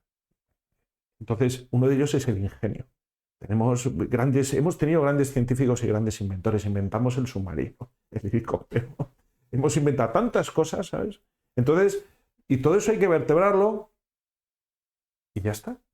Y intentar refundar nuestra nación con unos postulados geopolíticos que no son los actuales porque nos estamos disgregando. Yo en mi discurso allí en Moscú lo dijo, es que veo a mi nación que estamos disolviéndonos, ¿no? Y cada vez nuestros problemas son mayores, tenemos menos ilusión, crecemos menos y encima hay más presión y, oye, no nos encontramos a gusto. Esa es la realidad. Totalmente. Guillermo, voy a perdonar a la audiencia que vaya saltando de pregunta en pregunta, pero me voy acordando y voy diciendo, voy a preguntarle a Guillermo esto exactamente. Sé que esto es un ideal, desde como buen zoquete que soy en economía. ¿Sería posible, no te hablo de una autarquía, pero no entiendo por qué España no puede subsistirse de sus propios recursos, o al menos exportar más de lo que importa? ¿Eso sería factible aquí en España? Es decir, los problemas estos de la agricultura, como yo quería más o menos, hablaba con Mario Martos hace unas semanas, ¿por qué compramos naranjas a otros países y no compramos las nuestras y no consumimos las nuestras? ¿Por qué consumimos plátano de Canarias y no ¿Por qué consumimos, plátano de República Dominicana y no consumimos el plátano de Canarias? Y con eso podemos extrapolarlo a miles de cosas. La palabra autarquía se ha utilizado muy despectivamente para atacar al régimen de Franco después de la Segunda Guerra Mundial, donde sufrimos un bloqueo. Un bloqueo como el que ha sufrido Siria, como el que ha sufrido Irán, como el que ha sufrido Cuba. España también ha sido una nación bloqueada, donde se ha buscado el hambre del pueblo y la destrucción de nuestra nación. ¿Por parte de quiénes? Por cierto, el único país que en el Consejo de Seguridad de la ONU votó en contra del bloqueo, y eso es bueno que lo sepamos los patriotas, fue la Unión Soviética. ¿Qué significa eso? Que nosotros estamos condenados al exterminio. Porque se decidió que estamos desarrollando la bomba atómica en Ocaña, ¿sabes? Es como Irak. España tiene la bomba atómica, ¿y dónde? Decían Estados Unidos, en Ocaña. Digo, pero vamos a ver, si en Ocaña no hay más que cabras. Digo, pues ahí viene el fake, el bulo, la desinformación. Entonces, bueno, se consiguió con el apoyo de Argentina y luego pues, con una gran austeridad y luego con, pues, lógicamente, las cantidades de racionamiento y con mucho sacrificio del pueblo español y con muchas calamidades, pero se consiguió. Los pueblos tenían los famosos silos, que era donde guardaban el trigo. Y luego había silos nacionales donde guardaban miles de toneladas de trigo. Es decir, había una planificación. ¿Por qué? Porque hay que alimentar a la población. Y luego hubo un comercio muy bueno, sobre todo con la Argentina del general Perón. ¿Qué es lo que pasa? De nosotros, en los años 60, en los años 70, en el desarrollismo, que dio un gran incremento y que nos convirtió en la octava potencia del mundo, y lo voy a decir claramente porque van a decir, es que era una dictadura, es cierto. No había libertades políticas. Muy mal. El régimen, oye, yo siempre lo digo, oye, hay que contar también con la gente, ¿no? Pero ojo, no por la vía de los partidos políticos. Hay que contar con la gente y efectivamente había déficits democráticos, no lo voy a negar, pero lo que hay ahora tampoco es que sea una democracia ejemplar, es una democracia oligarca partitocrática. Pero a lo que voy, lo que tú me preguntas, ¿qué es lo que ha pasado con la economía española? Pues la han ido desguazando. Entramos en la Unión Europea en unas condiciones totalmente desventajosas. Tenemos que mantener la industria porque lo impone Francia. ¿Y por qué? ¿Y por qué? ¿Por qué no entramos nosotros, que además entramos con Portugal, como entraron todas las naciones de Europa del Este, en pandilla y con condiciones más ventajosas? Porque no supimos negociar, porque nos centramos en las negociaciones internacionales con los pantalones bajos. Porque lo único que queremos es ofrecer al pueblo un pacto que luego es una falacia, es una mentira. No se le dice la verdad a la gente, se desmanteló la industria, sobre todo la industria del norte, que era la que hacía la competencia.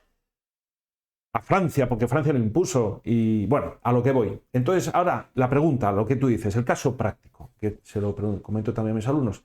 ¿Por qué la Unión Europea nos exige a nosotros que importemos naranjas de fuera y plátanos de fuera, teniendo las mejores naranjas y los mejores plátanos? Porque las mejores naranjas son las naranjas españolas, no tiene nada que ver una. Bien, pues muy sencillo. Porque para Bruselas le interesa económicamente. ¿Por qué? Porque cuando entra una naranja de Israel, una naranja marroquí, se pagan aranceles en aduana. ¿Y dónde va el dinero del arancel? A Bruselas. A Bruselas. Cuando se vende una naranja en España, fabricada en España, ¿pilla algo la Unión Europea? No pilla nada. Es decir, a la Unión Europea le interesa importar porque se aumenta. Es una cuestión eminentemente presupuestaria, económica, financiera. Ellos quieren tener recursos. Es decir, Bruselas se ha convertido en un monstruo. Un monstruo. Claro, porque ¿de qué nos beneficiamos nosotros? Nosotros nada, pero a ellos les da igual. ¿Qué quiere Bruselas? Aumentar sus presupuestos y su poder. Es un monstruo. Quiere cargarse las soberanías. Esto ya lo están viendo en otros países, ¿no? Nosotros llegamos tarde y mal porque entramos en el 85. Entonces lo que quiere es ir creciendo ¿a costa de qué? A costa de ir desmantelando los estados-nación hasta el punto de que nosotros no seamos soberanos para negociar, por ejemplo, con Perú o con Chile el acuerdo que nos dé la gana. Digo, el tema de la pesca que pasa ahora mismo, que es un tema muy controvertido, ¿quién es la Unión Europea para negociar que los derechos pesqueros del Sáhara con Marruecos? ¿Qué ha dicho ahora el Tribunal de la Unión Europea? Yo creo que como un juicio, que hay que contar con los saharauis, porque ese es un territorio, según la legislación internacional, pendiente de descolonización, igual que Gibraltar. Tengamos en cuenta una cosa, la cuestión de Marruecos es muy importante, porque va unida a esta cuestión, y por eso están haciendo maniobras frente a Canarias, para presionar. Dicen maniobras por 3 meses. Tenemos que tener en cuenta una cuestión de geopolítica internacional. Ninguna nación africana apoya a Marruecos en sus ambiciones anexionistas hacia el Sáhara. Ninguna. Cuando se produce la unión de la Unión Africana, va Mohamed VI y va el representante del Frente Polisario. Por lo tanto, la posición de España con respecto a apoyar a Marruecos en reconocer su soberanía, o dicen con una autonomía, que ya veremos la autonomía, desde luego no va a ser como la de Euskadi ni la de Cataluña, ¿no? Eso es una posición geopolítica que nos debilita enormemente, porque si hay una cosa que no soportan en África es la colonización, aunque sea de una nación de ellos contra otra nación de ellos, como tampoco soportan la nueva colonización, que es la colonización ideológica, la de la Agenda 2030, la Agenda Global. Ellos ven ahora mismo un intento de neocolonización por la vía de las ONGs, el Open Society, estos grupitos del Operan, los tienen calados a todos. Los africanos no son tontos, y vienen empujando fuerte. Entonces nosotros, claro, por ejemplo, una cuestión muy interesante, ¿qué hace la flota pesquera española pescando en aguas de las Malvinas, si es en territorio argentino? ¿Qué hace? Tendríamos que por solidaridad con Argentina, pero ¿quién ha negociado eso? El BNG, que es un partido independentista gallego. Es el que quiere que la flota gallega pesque en aguas de las Malvinas, que son británicas, ¿no? Cuando la solidaridad que nos debía empujar a decir, oye, no, porque estamos ofendiendo a nuestros hermanos. Ya le pediré yo, y a Argentina que diría, no te preocupes, hermano español, pesca en este territorio, porque ellos tienen unos mares ingentes, ¿no? La geopolítica es la clave del futuro, y nosotros tenemos que tener un posicionamiento, siempre lo digo yo, hoy lo he dicho en clase, de neutralidad. Meterse en la geopolítica no significa, en la multipolaridad no significa que vaya, no sé, con Rusia, con China, no. Que yo defiendo mi interés, pero un interés equilibrado con otras fuerzas. Recuperar una soberanía nacional. Recuperar una soberanía, exacto. Efectivamente. Bueno, Guillermo, muy interesante. Vamos a cambiar ahora otra vez, perdonad los oyentes, porque querría que hablásemos de otra cosa muy interesante, que es de los almogávares. Tú como descendiente o como pariente de almogávares. Antes de todo, aquí está un libro que me regaló Guillermo hace tiempo, el cual me he leído, Los almogávares, repudiados por la historia, pero es un libro que está muy, muy, muy curioso, así que os animo a todo el mundo a leeroslo, porque yo creo que si lo leéis os vais a quedar asombrados, porque ni os esperáis todo esto que pone en este libro. Entendemos todos por los almogávares a aquellas fuerzas, bueno, nos lo va a explicar ahora más Guillermo, pero tenemos un concepto de los almogávares, me parece, Guillermo, que está muy confundido con lo que es la realidad. Sí. Así que, lo primero, de tu apellido, de Rocafort, ¿de dónde? Explícale a nuestros oyentes de dónde proviene. Y yo también te lo pregunto, si eres descendiente. Rocafort es un apellido que está entroncado en la antigua corona de Aragón, en concreto a la zona de Morella. La zona de Morella pues, es la capital del maestrazgo, el maestrazgo del Temple. Es una zona muy agreste, muy bonita, muy fría, entonces, y muy levantisca. Entonces ahí, cuando reconquista Jaime I, que no lo reconquista él, sino los almogávares Morella, ya entra con los almogávares en la reconquista del Reino de Valencia. Pocos años, luego Murcia y antes estuvo en Mallorca. Entonces, se conocen sobre todo los almogávares de la Corona de Aragón porque son los que dieron el salto luego a Bizancio, pero también hubo almogávares en Castilla y en Portugal. Es un fenómeno común a todos los reinos hispánicos. Los almogávares, y esto lo digo también para los indepes, no son del Barça. O sea, vamos a ver, os recomiendo mis libros, son del Barça. Los almogávares son un fenómeno común de todos los reinos hispánicos, entre ellos también, lógicamente, de los condados catalanes, ¿no? Y sí, fijaros, y se lo digo también a los indepes, si fueron importantes vuestros antepasados, que tuvieron un papel estelar en la batalla de las Navas de Tolosa, porque los que rompen el frente son 8.000 almogávares, que acompañaban a Pedro II el Grande, el rey de Aragón y conde de Barcelona. Entonces, efectivamente, mi familia... Además, un almogávar fue quien organizó la batalla, ¿no? Bueno, efectivamente, estaba Dalmau de Creixell, que era un noble catalán, y era el que hizo las que preparó las huestes y líneas. El que le dijo... Porque todo el mundo quería pelearse por estar en primera línea. Exacto. Contra el invasor. Correcto. Entonces ese, que por cierto murió. Claro, murió. Porque le cogió además, era un tío muy experimentado, por lo visto, ¿no? Sí, muy experimentado, ya mayor, pero murió en el combate. Estuvo en la conquista de Sicilia, además, ¿no? ¿Puede ser? Bueno, este en concreto... o me confundo, como son tantos... Es que hay varios. O sea, yo lo que he hecho ha sido... Bueno, hay que pensar que esta es una parte de un libro, luego lo he recopilado, que se llama Historia Total de la España de Almogávares, son 500 páginas, son todas mis investigaciones. Pero es la punta del iceberg. O sea, de los almogávares está todo por escribir. Y buscar sobre todo en las crónicas italianas, crónicas griegas, crónicas turcas también y crónicas francesas también se les cita. Y mi parentesco viene por eso, por mi vínculo familiar a Morella y luego el famoso Berenguer de Rocafort, que, bueno, en fin, estuvo ahí liándola en Bizancio. ¿De qué manera? Efectivamente, porque tenemos que decir que los almogávares no solo estuvieron en la península para toda nuestra gente, desde dónde hasta dónde llegaron, hasta Atenas, hasta Bizancio, claro, pasando por muchos más sitios. Los almogávares eran la vanguardia del imperio. Los de Castilla son los que dan el salto a América. Todas estas tropas que acompañaban a Hernán Cortés y a Pizarro y a Pedro de Valdivia eran almogávares. Además es que en las crónicas lo dicen. Por ejemplo, los que ganan la española, pues han venido varios almogávares. Atalides, y de hecho hay un estudio muy bueno en una universidad chilena que compara las cabalgadas que hacían en la península los almogávares en territorio musulmán con las racias o incursiones que hacían los españoles en América en el periodo de la dominación, ¿no? Se conocen sobre todo a los aragoneses porque son los que dan el salto. Ellos son los que conquistan Sicilia y luego dan el salto a Atenas y Neopatria. Y hacen allí, bueno, en fin, es una historia... En West Point estudian a la compañía de almogávares. ¿Ah, sí? Yo tengo el mapa, te lo puedo enviar. Me lo envió el coronel Rogers, que contacté con él a través de un amigo, y me dijo, sí, no, aquí lo estudiamos como ejemplo de unidad móvil y de gran campaña.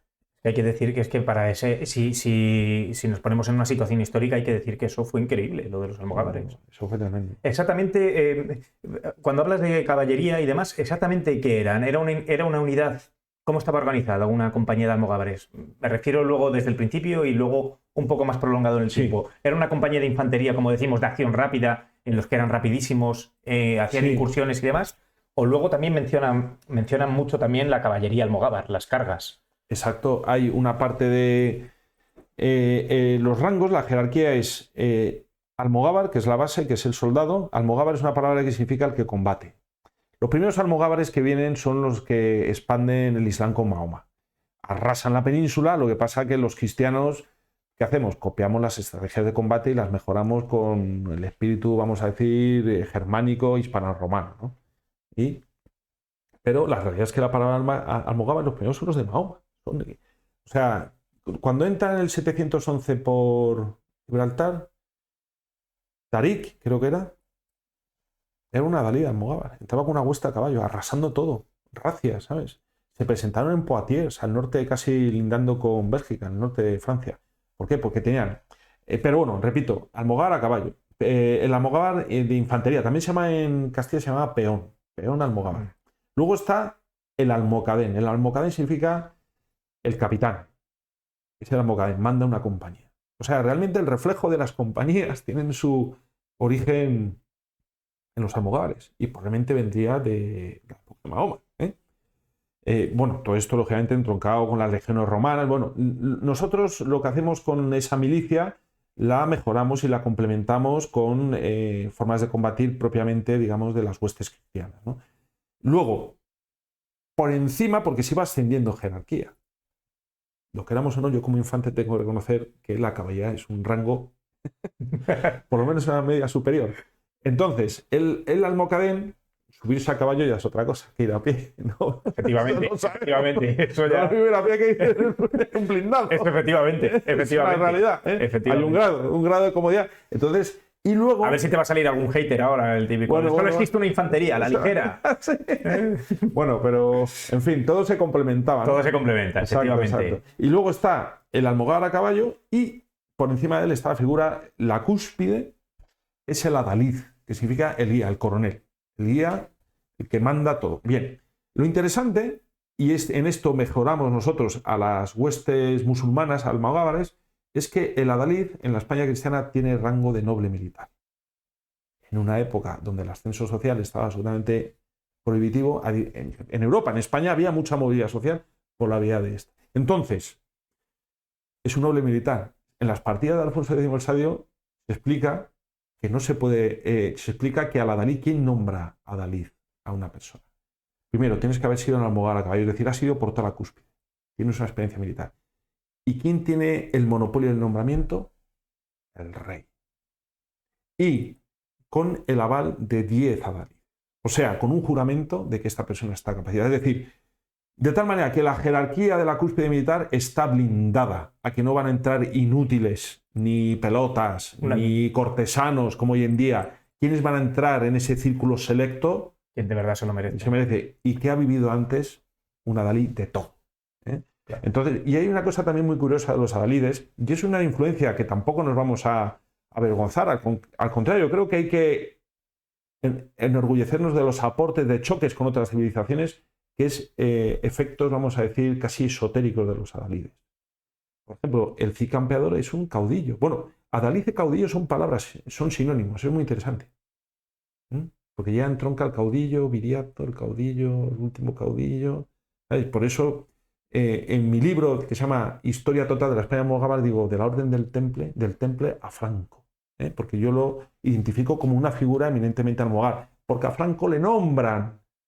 ¿Quién le nombra a Franco jefe de Estado?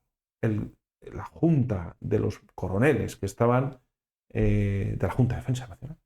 Perfectamente con BOE y todo, ¿no? Claro que se equipara a lo que estábamos hablando antes del adalid. Exacto. Elegido por el resto de adalides. ¿Qué eligen? El primus inter pares, ¿sabes? ¿Qué es el primus inter pares? Siempre el mejor. O sea, yo quiero como jefe el mejor. El centurión elegían los propios legionarios romanos, porque era el que nos va a salvar en el combate.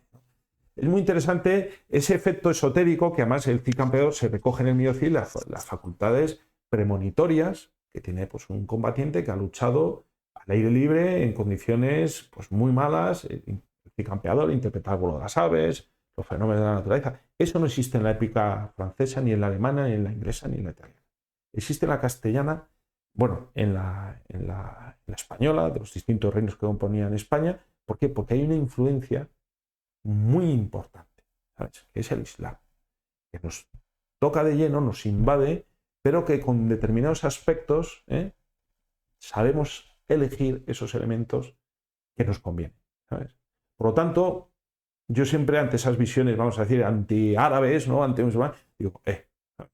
Vamos a ser justos, que nosotros, el ejemplo es el anterior jefe del Estado, no, el anterior no, bueno, este también, pero sobre todo el anterior, lo bien que se llevaba con los países árabes, ¿no? ¿Eh? Sí. De hecho, no hay que olvidar una cosa, entramos en la ONU por el apoyo de las naciones árabes y las naciones hispanoamericanas. Que fueron los que, ¿no? Los que apoyaron Los esa apoyaron votación. la entrada. Eso demuestra una geopolítica muy interesante. Porque para llegar a esa votación, o son los que votaron que Gibraltar había que devolverse a España. Ah, sí. Claro, lo votó la Asamblea Nacional, es legislación internacional. Nosotros tenemos el título. Lo único que tenemos que hacer es ir allí y echarles, ¿sabes? Pero el título internacional lo tenemos, como lo tiene en Argentina. Lo que tenemos es una ocupación ilegal. Pero el título lo tenemos. Lo ganó una resolución Castilla, el ministro Castilla, el año... Hay dos, 68 y el año 69. Bueno, pues entonces lo que estábamos hablando de los almogávares, has dicho algo muy interesante que es dices almogávares desde los templarios hasta el general Franco. ¿Muchos almogávares venían de los templarios? Vamos a ver, muy buena pregunta. Tienes muchas inquietudes, eso está bien. A ver, son huestes distintas. O sea, las órdenes militares van por un lado, órdenes religiosas, y los almogávares son una milicia totalmente... Sí, no, me refiero que para reestructurar la pregunta, ¿muchos almogávares fueron templarios en otros tiempos? A ver cómo me explico. Es como la Legión cuando era la Legión plenamente, con su propia academia de oficiales, su escala legionaria, es decir, y luego pues está la escala media y luego pues hay otros cuerpos del ejército. Entonces, esto como ejemplo. Entonces, en momentos puntuales, pues como la Legión, antes, pues no tengo nombre, no tengo apellidos, me quiero alistar, ¿sabes? Y vienes con una mochila de delitos que no veas. Hombre, me imagino que templarios expulsados y dirán, pues ¿qué hago yo ahora? Pues sé luchar, ¿dónde voy? ¿Dónde voy? Donde me paguen bien y donde tenga aventuras y donde tenga una carrera, ¿no? Hay una figura que marca ese punto de unión entre el Temple y los almogávares, que es el de la portada, Roger de Flor, que es el que entra victorioso en Constantinopla. ¿Por qué? Pero es que ya la Orden del Temple todavía no había sido disuelta, por lo menos en Aragón, por Jaime II, creo que fue en 1311, pero él cuando entra en Constantinopla ya estaba desvinculado. ¿Por qué estaba desvinculado? Porque él era un marino, tenía una nave que se llamaba el Halcón del Temple, bonito nombre, y era pues una nave de guerra del Temple. Lo que pasa es cuando cae San Juan de Acre, pues tengo una novela muy bonita sobre él, y luego se pone al servicio de Fabrique Sicilia en la lucha contra los franceses. Entonces él ya entra, digamos, en estructuras de guerra aragonesas, pero como vicealmirante de Sicilia. ¿Qué es lo que pasa? Cuando se llega a la paz a Sicilia por la paz de Caltabellota en 1301, la cuestión es qué hacen los almogávares, porque ya no hay, los almogávares tienen que ir buscando fronteras, combate. ¿Qué hacen? Se ofrecen como fuerzas auxiliares al emperador Andrónico Paleólogo para defenderse de los turcos, que estaban presionando, ¿vale? En condiciones económicas muy ventajosas, pero no como vulgares mercenarios, porque ellos siempre luchaban. Ahí quería yo llegar, porque Sí. es que mucha gente asocia almogávar con mercenario. Exacto, No es así. no es así, no es así. No es así. Los almogávares servían a su rey. Exacto, ellos siempre llevan las banderas de Aragón, gritaban los gritos de Aragón, Aragón, y luego también siempre la bandera de San Pedro, como católicos frente a los ortodoxos. Entonces, eso es un elemento distintivo. Y luego, lo que pasa es que es muy complicado porque no se sabe hasta qué punto, digamos, la ambición española una vez, de la monarquía española una vez reconquistada España, o en este caso Aragón, siempre ha sido ser la monarquía universal. ¿Cuál era la visión que tenía Jaime I? Cruzada, cruzada y luego pues seguir Tierra Santa.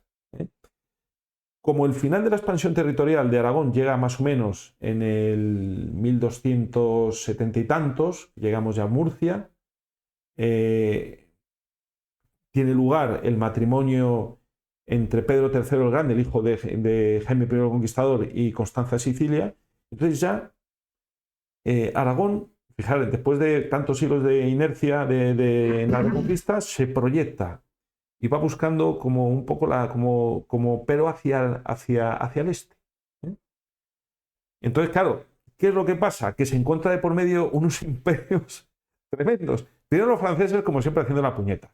Luego los bizantinos, que eran muy peculiares. Y luego los turcos. Y luego que no llegamos a chocar contra los persas, pero habíamos chocado. Porque hay una visión pan-romanista, pan-conquistadora, ¿no? En cambio, ¿qué hace Castilla? Castilla llega a la máxima expansión territorial en 1492 con la toma del reino de Granada y en el mismo año se cruza el mar y se conquista un mundo con civilizaciones, digamos, no distintas, ¿no? Pero sí que se consiguió pero Aragón tenía la ambición antes. ¿Qué hace Portugal? Portugal llega a la máxima expansión a finales del siglo XIII por el Algarve y da el salto a África. ¿Y quién va en vanguardia de los ejércitos portugueses? Los almogávares. Entonces, es una cuestión muy bonita de investigar. ¿Cómo se llaman los bandeirantes? No, bandeirantes. Los bandeirantes eran los de Brasil. Los de Brasil. Sí. Sí. Pero eso es otro fenómeno, digamos, casi posterior. Bueno, una evolución. Posterior, no tiene nada que ver, ¿no? Son del siglo XVIII, los bandeirantes. Vale, es verdad, sí que esto no tiene No, pero son almogávares. Sí, los almogávares sí. son los que conquistan el Amazonas, los bandeirantes. Muy brutos. Pero bueno, por ejemplo, ¿cómo se llama?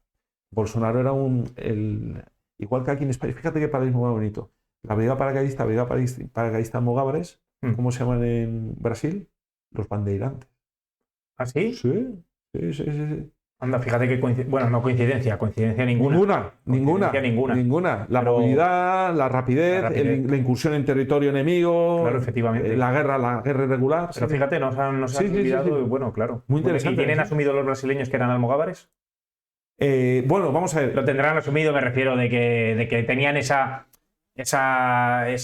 etiqueta almogávar, digamos. Si no, hay que recordárselo. Hay que recordar. El primer artículo que se publicó en Portugal al respecto lo hice yo a través de un amigo de una editorial portuguesa. Hablé de los almogávares de Portugal. Bien, Guillermo. Bien. Lo que pasa es son nuestros hermanos, hay que decir. Claro que sí. Pero me interesa más, fíjate, la presencia que eso debe estar en las crónicas portuguesas en la conquista de África, sobre todo las zonas costeras y la llegada a la India. A través de los grandes almirantes, Vasco de Gama y todos estos iban. Se sabe porque yo he localizado en crónicas portuguesas que cuando dejaban destacamentos o poblados, ahí había al frente un almocadén portugués. O sea, era una estructura colonial militarizada. Me imagino que comerciarían las especias, no sé qué. Bueno, los portugueses eran un poco más brutos, los esclavos y tal. No eran como nosotros en ese sentido, eran más fenicios, podemos decirlo así, con todos los respetos, pero fueron creando sus emplazamientos, sus enclaves con presencia almogávar. Igual que Castilla, cuando da el salto a las ciudades que tomó pues, del norte, no sé, Orán, etcétera, ahí había destacamentos almogávares. Y fíjate, cuando reconquistamos Gibraltar en 1309, en la Carta a Puebla se ve que hay un destacamento almogávar. Volvimos a perderlo porque las invasiones eran feroces. Pero es curioso el hecho de que allí se fijara una población almogávar, que además se fija hasta sus sueldos. Anda, sí. Claro, porque tienen que vivir. A ver si van a estar ahí por amor al arte. El almogávar sabe luchar, pero también sabe disfrutar de la vida. Claro. No vamos para que disfruten otros, ya disfrutamos nosotros. Totalmente. Eso además es inteligente, como debe de ser. Como debe de ser, no queda otra.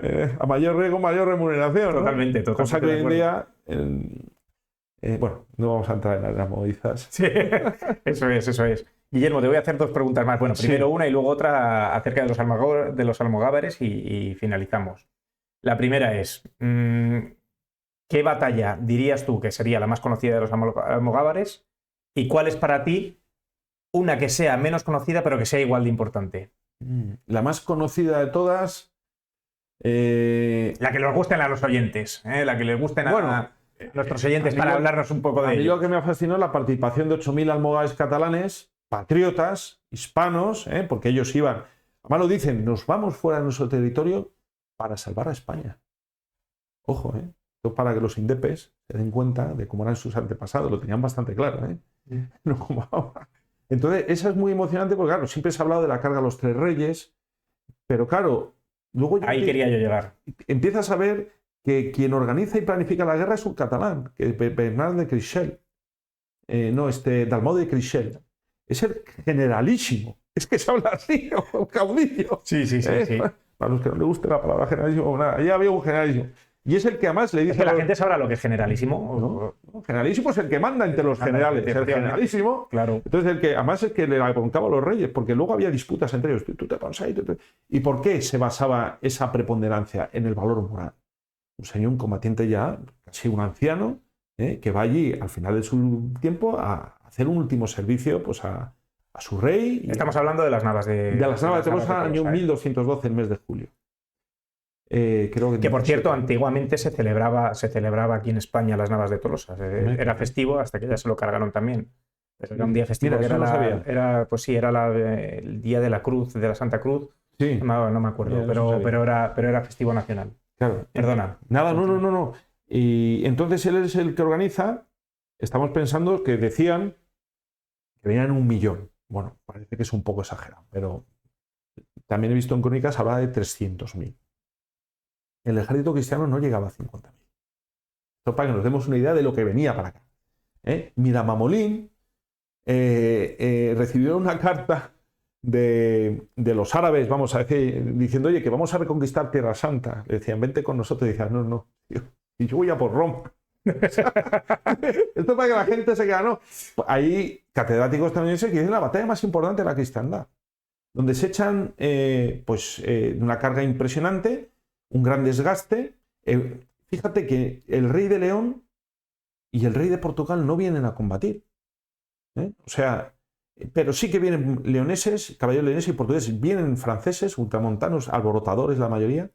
Vino hasta el duque de Viena, lo que pasa es que llegó tarde y llegó a los festejos. Y luego acompañó a Pedro II a Barcelona. Y digo, bueno, no podía luchar, pero me vengo contigo. O sea, anda que no podían hacer una buena película. Pero el hecho decisivo de los almogávares, a lo que voy, es el descubrimiento que además...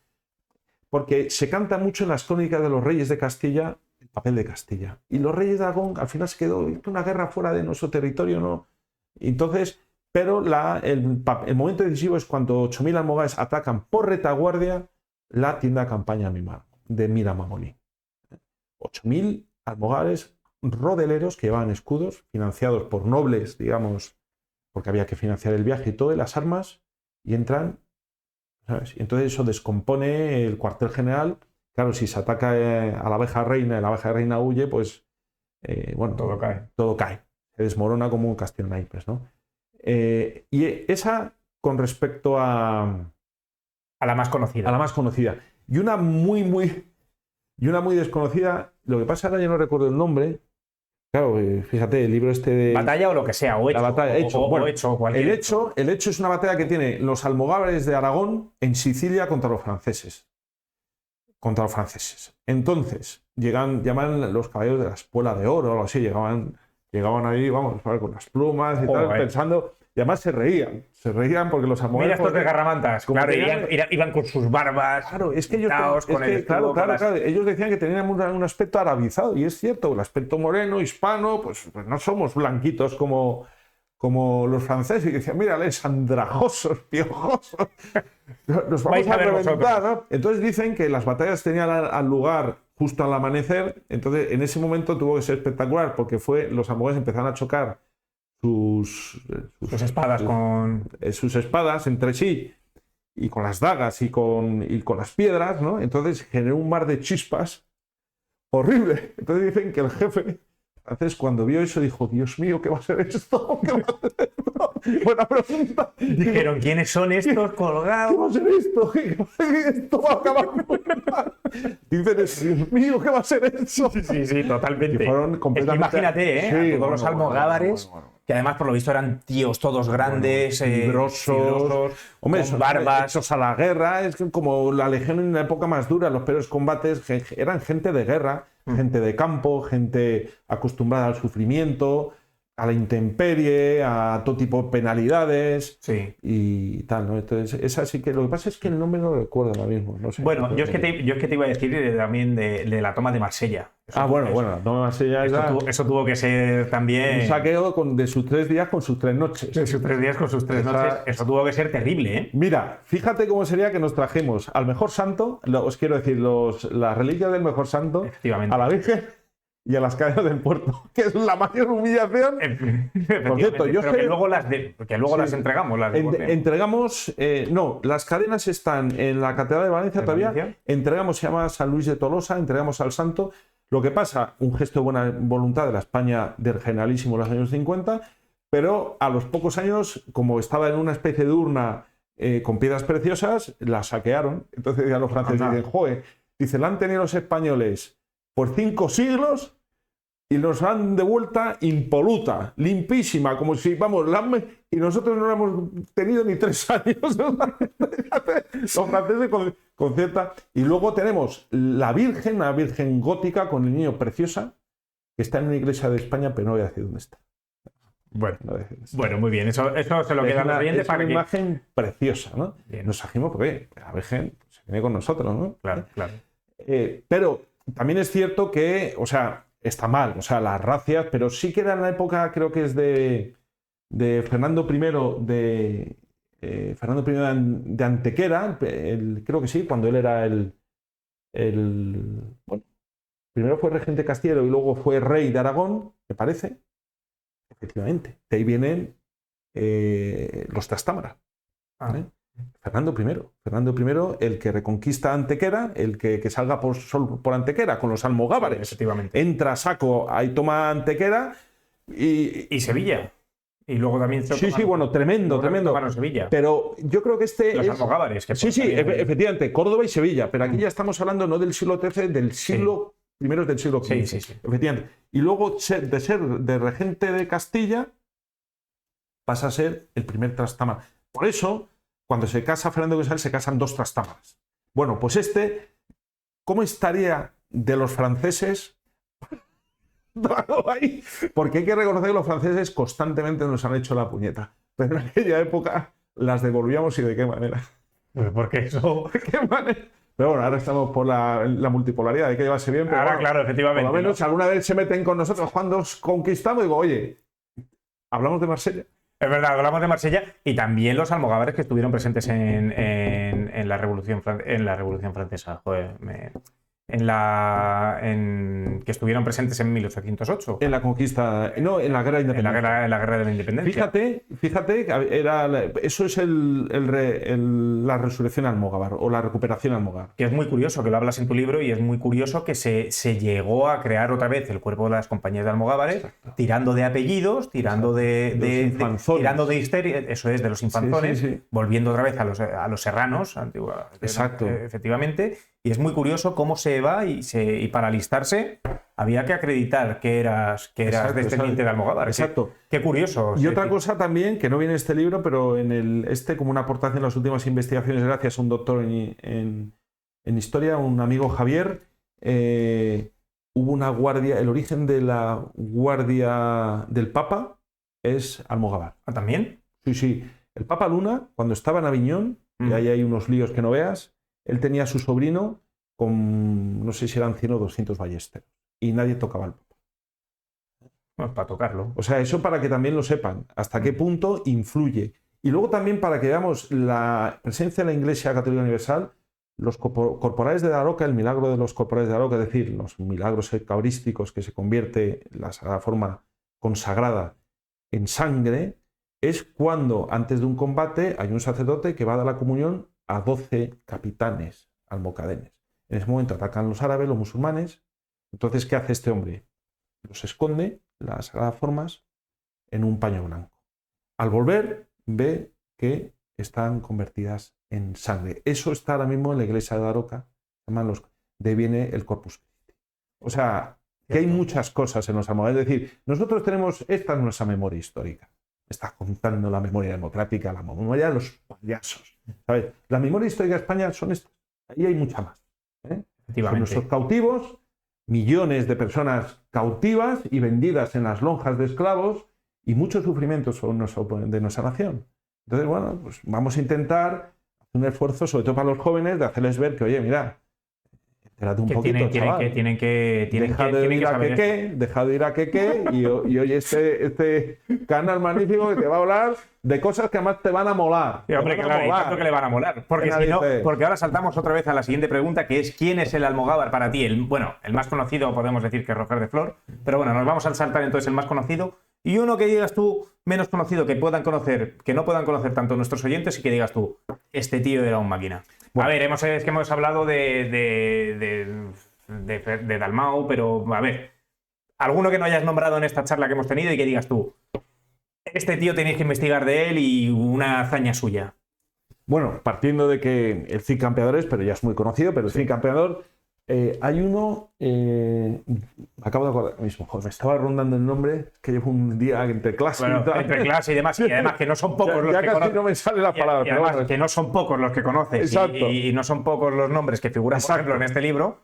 Así que... Mira, hay una figura muy, muy interesante que tiene una biografía impresionante, que es Blasco de Alagón. Hay varios, porque Blasco de Alagón que no es Aragón, Alagón es el que reconquista Morella. Pero luego su nieto, creo que su nieto o bisnieto, se convierte en el primer virrey aragonés en Sicilia. Ah, vale, sí. Blasco de Alagón. De hecho, creo que está enterrado, no enterrado, está su ataúd o su urna en la catedral de no sé si es Catania, Palermo, de una de las principales ciudades históricas de la época. Bueno. Esa figura es impresionante. Porque no hay que olvidar una cosa. Cuando llegan los almogávares a Sicilia, luego va el rey de Aragón, Jaime II, y para congraciarse con el Papa, que era un afrancesado, dice, bueno, venga, Sicilia para los franceses y tal. Y dicen los almogávares, dicen, ¿cómo? Dice, 20 años dejándonos la piel. Entonces, se alían con un hermano pequeño, con un infante de la corona de Aragón, que es Fabrique, o Federico, y se convierte en rey. Y de hecho hay una guerra civil aragonesa, auspiciada por el Papa y por Francia, y donde lo pasan bastante mal. Pero consiguen, es tanta la resistencia que tienen los almogávares que en la paz de Caltabellota consiste básicamente en que Nápoles queda para Francia, porque también había ahí almogávares, y Sicilia pasa a esa rama desgajada de Aragón, que es Fabrique I. Ah, bueno, pues de maravilla. Bueno, pues entonces ya animamos a todos nuestros oyentes que investiguen más de los almogávares y no nos quedemos en Roger de Flor. Exacto. No nos quedemos en Roger de Flor porque ni en Blasco de Aragón, y vayamos un poco más allá para investigar este magnífico mundo. Bueno, pues Guillermo, para aquí finaliza nuestra charla. Es un completo honor, he disfrutado muchísimo con este podcast, gracias. Porque eres una persona maravillosa y una persona cultísima que da gusto hablar contigo, porque siempre se aprenden cosas nuevas. Así que seguid también a Guillermo. Tiene un canal que es La Pica en Flandes, que es muy, muy bueno, buscadlo, en el que se debate con otra gente también muy, muy, muy buena. Y bueno, y le vais a ver en muchísimos más medios a Guillermo. Seguirle también en Twitter y apoyadle, porque esta es la gente que tenemos que tener en nuestro país.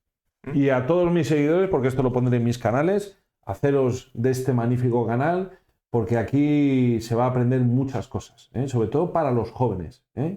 Mucho fundamento, mucho patriotismo, que es lo que necesitamos en estos convulsos días. Pues muchísimas gracias, Guillermo. Muchas gracias por invitarme. Bueno, pues nada, totalmente bien hallado. Gracias.